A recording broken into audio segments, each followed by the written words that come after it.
السلام علیکم ورحمۃ اللہ وبرکاتہ۔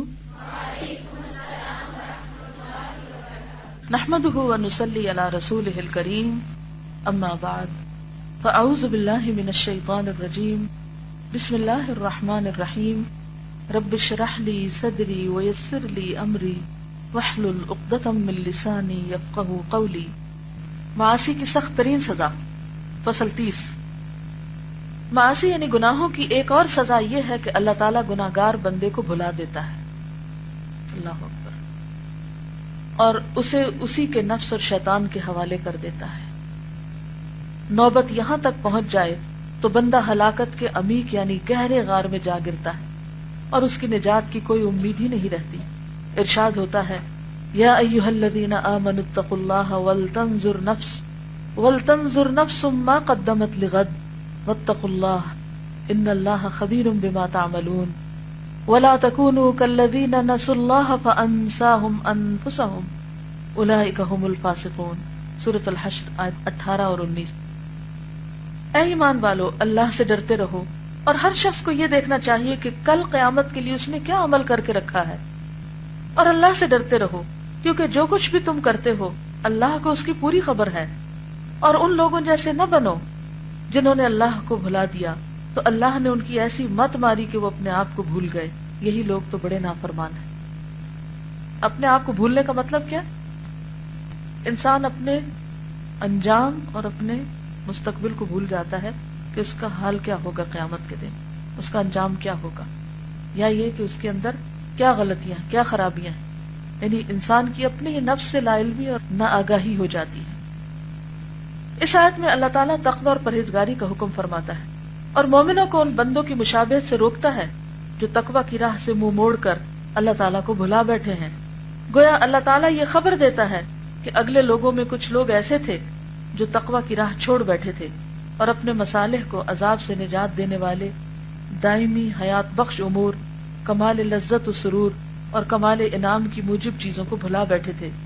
اللہ تعالیٰ نے بھی انہیں بھلا دیا۔ یہ لوگ عظمت الہی، خوف خداوندی اور احکام ربانی کو فراموش کر بیٹھے تو اللہ تعالیٰ نے انہیں یہ سزا دی۔ عاصی و نافرمان بندہ جب اپنی بھلائی کو فراموش کر دے تو اللہ تعالیٰ بھی اپنے ذکر سے اس کے قلب کو غافل و بے خبر کر دیتا ہے، اور بندہ ہوائے نفس کا پیرو بن جاتا ہے، خواہشات کے پیچھے دوڑنے لگتا ہے۔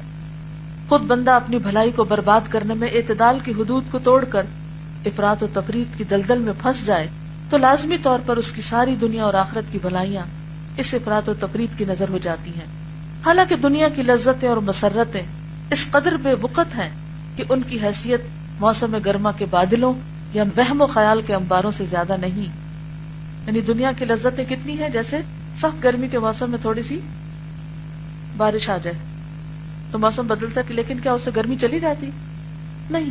اسی طرح انسان کی زندگی ایک طرح سے اس میں تپتی دھوپ ہے، ساری زندگی سمجھے دھوپ ہے، کہیں کہیں اس میں بادل کے پیچز آ جاتے ہیں تو انسان سمجھتا ہے کہ یہی اصل ہے، تو پھر وہ شراب کے پیچھے بھاگتا رہتا ہے خوشیوں کی تلاش میں، اور ہر غلط اور گناہ کا کام کرتا چلا جاتا ہے۔ کسی شاعر نے کیا خوب کہا ہے، احلام نوم او کظل زائل ان اللبیب بمثلها لا یخدع۔ خواب کی باتیں ہیں، یہ چلتی پھرتی چھاؤں، عقل مند انسان کو ایسے امور سے دھوکہ نہیں دیا جا سکتا۔ کیا مطلب اس کا؟ یعنی عقل مند دنیا کی عارضی، فانی، معمولی، حقیر لذتوں کے پیچھے نہیں بھاگتا، ان کے پیچھے اپنے آپ کو نہیں گنواتا کہ اگر وہ نہ ملے تو انسان اپنے آپ کو ہلاک کر بیٹھے۔ چلتی پھرتی چھاؤں کیا ہوتی؟ بادل آئے، چھاؤں ہوئی، پھر بادل چلے گئے، پھر دھوپ آ گئی۔ برسات میں یہ منظر عام ہوتا ہے نا، کبھی دھوپ کبھی چھاؤں۔ سخت ترین سزا یہ ہے کہ بندہ خود اپنی جان کو بھلا دے اور اپنے اس حصے کو ٹھکرا دے جو اللہ تعالیٰ اسے عطا کرنے والا ہو۔ اپنے حصے کو وہ کھوٹے داموں اور رذیل اور ذلیل امور کے عوض فروخت کر دیتا ہے، یعنی اپنی صلاحیتوں کو، اپنی قوتوں کو، اپنی طاقتوں کو کس چیز میں ضائع کر دیتا؟ حقیر ذلیل رذیل چیزوں میں۔ اور وہ کیا ہے؟ خواہشات نفس، کہ مجھے وہ ملے جو میں چاہتا ہوں، جس کے عوض کوئی دوسری چیز ہو ہی نہیں سکتی۔ یعنی اپنے نفس کو گنوانے کے بعد کچھ بھی نہیں حاصل رہتا انسان کو، انسان کے پاس کچھ بھی نہیں ہے۔ یعنی اگر انسان خود ہی ضائع ہو گیا، مر گیا، یا اس کی صلاحیتیں برباد ہو گئی تو کیا بچا اس کے پاس؟ آپ دیکھیں عام طور پر ہمارا نظریہ کیا ہوتا ہے، جب کوئی فوت ہو جاتا ہے تو اس کے پیچھے ہم بھی ہلاک ہونے لگتے ہیں، اور یہ بھول جاتے ہیں ہم نے بھی فوت ہونا ہے۔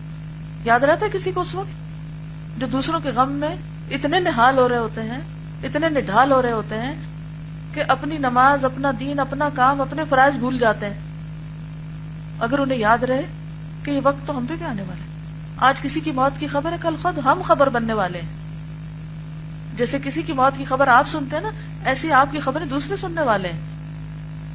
تو پھر کسی خبر کو سن کے ہارٹ فیل کر بیٹھے انسان، یا کسی بات پر انسان آپے سے باہر ہو جائے، یا اللہ سے ناراض ہو جائے، تو جس کو یہ یاد رہے کہ یہ سب کچھ تو میرے اوپر بیتنے والا ہے، میں بھی اسی راستے کا مسافر ہوں، تو اس کے رنج و غم میں اعتدال آ جائے۔ کیوں کہا گیا انا للہ و انا الیہ راجعون؟ یہی تو مطلب ہے اس کا۔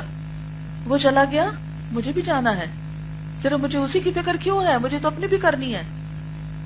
نہ تو ہمیں کسی کے غم میں اپنے آپ کو گھلانا ہے اور فنا کر بیٹھنا ہے، اور نہ کسی کی تکلیف میں خود پہ تکلیف و مسلط کرنی۔ بعض لوگ ہوتے ہیں نا، کسی کا دکھ سن کر اتنے دکھی ہو جاتے ہیں کہ اپنے آپ کو بھی سنبھالنے کے قابل نہیں رہتے۔ یہ تو کوئی بات نہ ہوئی۔ کسی کی مدد کریں مگر اسی وقت کریں گے نا جب آپ اپنے آپ کو سنبھال سکیں۔ کسی کی خیر خواہی کریں لیکن اپنے نقصان کی بنیاد پر تو نہیں۔ اور آپ کو خود پتا ہے، اس کا مطلب نہیں خود غرض ہو جائے انسان، لیکن بعض اوقات انسان کو پتا نہیں ہوتا کہ دوسرے کے حالات کیا ہیں، دوسرا کس مصیبت سے گزر رہا ہے، دوسرا کس تکلیف سے گزر رہا ہے۔ تو لا یکلف اللہ نفسا الا وسعها، باقی معاملات اللہ کے سپرد کر دیں، لوگوں کو راضی کرنے میں خود کو فنا نہ کریں۔ تو کبھی انسان ایسی چیز کے عوض ضائع اور برباد خود کو کر دیتا ہے جس سے انسان بالکل مستغنی ہے، جو اس کے معاوضے کے ہم پلہ نہیں ہوتی۔ کسی شاعر کا قول ہے، من کل شیء اذا ضیعته عوض وليس في الله ان ضیعته من عوض۔ معنی ہے ہر چیز کا اگر تم اسے ضائع کر دو عوض ممکن ہے، لیکن اللہ کو چھوڑ دو اس کا عوض ممکن نہیں۔ یعنی اللہ کو ناراض کر کے لوگوں کو راضی کرنے سے حاصل کچھ نہ ہوگا۔ حقیقت یہ ہے کہ اللہ تعالیٰ ہر شے سے مستغنی ہے، مگر کوئی اس سے مستغنی نہیں۔ ہر شے سے وہ بندے کو محروم کر سکتا ہے، بندے کو کوئی شے اللہ سے بے نیاز نہیں کر سکتی۔ یا ایھا الناس انتم الفقراء الی اللہ واللہ ھو الغنی الحمید۔ ہر چیز کو اس کی جناب میں پناہ حاصل ہے، کوئی چیز بندے کو اللہ سے پناہ نہیں دے سکتی۔ جس اللہ کی شان یہ ہو، اس سے بندہ ایک لمحے کے لیے بھی کیوں مستغنی ہو سکتا ہے؟ بندہ اگر بندہ ہے تو اس کے ذکر سے کبھی غافل نہیں رہ سکتا، اس کے احکام کی خلاف ورزی نہیں کر سکتا، کیونکہ اس میں خود بندہ ہی کا نقصان ہے۔ اس طرح بندہ خود اپنی جان کو بھلا دیتا ہے اور اپنے آپ کو سخت ترین خسارے میں ڈال دیتا ہے، اپنی جان پر سخت سے سخت ظلم کرتا ہے۔ پروردگار تو اپنے کسی بندے پہ ظلم نہیں کرتا، وما انا بظلام للعبید، بلکہ خود بندہ ہی اپنی جان پر ظلم کرتا ہے۔ پروردگار عالم نے اپنے بندوں پر کبھی ظلم نہیں کیا، بلکہ بندے خود اپنی جانوں پر ظلم کرتے رہتے ہیں۔ تو خلاصہ کیا ہے جی؟ اپنے نفس کی پیروی میں، لوگوں کی خواہشات کے احترام میں اللہ کی ناراضگی نہیں، اللہ کو نہیں کھونا۔ اللہ کسی پہ ظلم نہیں کرتا، ہم گناہ کر کے خود اپنے آپ پہ ظلم کر رہے ہوتے ہیں، اپنے لیے آگ سمیٹ رہے ہوتے ہیں جی۔ اگر بندہ اس حال کو پہنچے تو پھر کیا کرے؟ اللہ کی طرف ریپینٹنس، اللہ کی طرف رجوع، ہر مشکل سے نکالنے والا وہی ہے۔ جی ہاں، یعنی کسی بھی گناہ کے وقت اگر انسان یہ سوچ لے کہ اس کی وجہ سے میں اللہ کو کھو دوں گی، اللہ کی محبت کھو دوں گی، اللہ سے دور ہو جاؤں گی، اللہ کی نظر میں بے وقت ہو جاؤں گی، تو گناہ سے نفرت ہونے لگے۔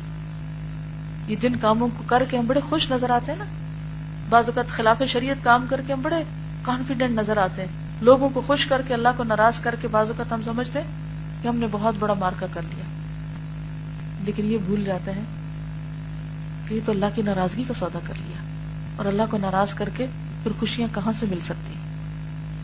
اللہ کو ناراض کرنا اصل نقصان ہے جس کا کوئی عوض ہی نہیں، ہر نقصان کا ازالہ ہو جاتا ہے۔